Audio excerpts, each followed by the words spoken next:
Hello and welcome, dear viewers of Zarin International Television. I am Sandra Smith and I'm here to bring you the latest news for this hour. We begin this news program with the crisis of the expulsion of migrants and refugees from Iran. UNICEF has said that in recent days about 5,000 children have been separated from their families.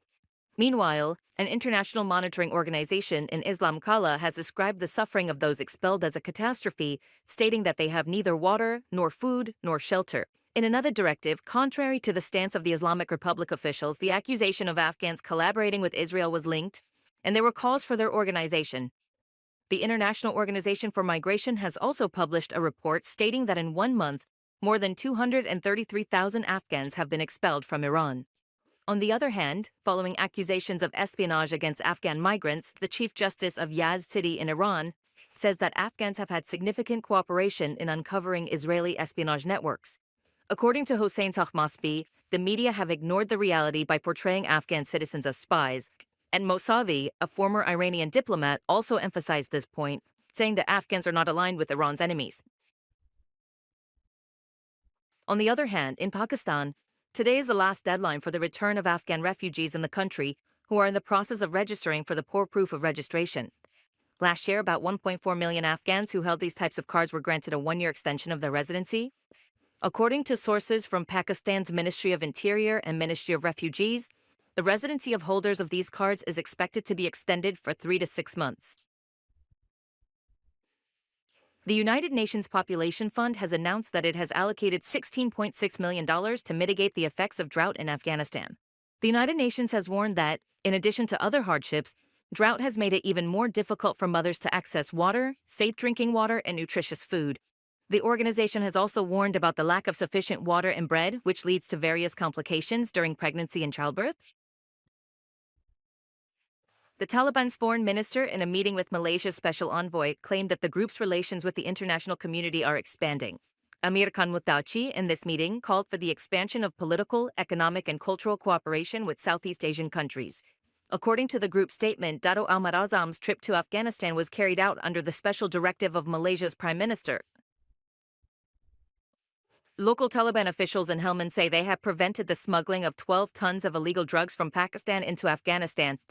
According to the Bakhtar news agency, under Taliban administration, this shipment, which had been concealed in 2 cargo trucks, was discovered and seized last week. The report states that 5 people have been arrested in connection with this incident. Following recent floods in 10 provinces of Afghanistan, at least 5 people have lost their lives and 8 others have been injured. The Taliban's Disaster Management Authority says that schools, mosques, wells, and roads have also been damaged in these incidents. Afghanistan is one of the 12 most vulnerable countries, the rest are approximate.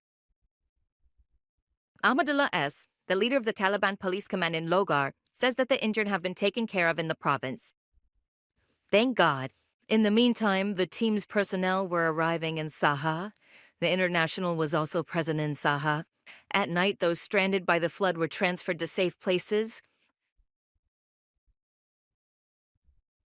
A 7-member Taliban delegation traveled to Qatar yesterday to participate in specialized meetings of the Doha process. National television under Taliban administration has reported that representatives from the Ministries of Interior, Foreign Affairs, Health, Transport, and Agriculture are included in this delegation. This delegation is scheduled to participate in the 3rd meeting of the Counter-Narcotics Working Group and the 2nd meeting in support of the private sector. According to the Taliban, representatives from other countries have also been invited to this meeting.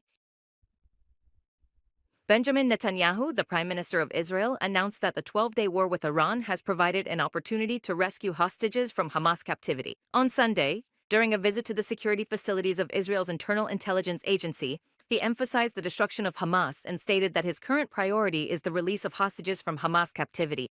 The Russian foreign minister has stated that the significant increase in NATO's military spending may very well result from the deliberate concealment of this crucial information. Sergei Lavrov has called the decision by NATO members to increase defense spending in these areas disastrous. Thank you, dear viewers, for your continued support. You can watch Zarin TV on Proucast, Jlwiz, Zarin TV app, and our social media platforms.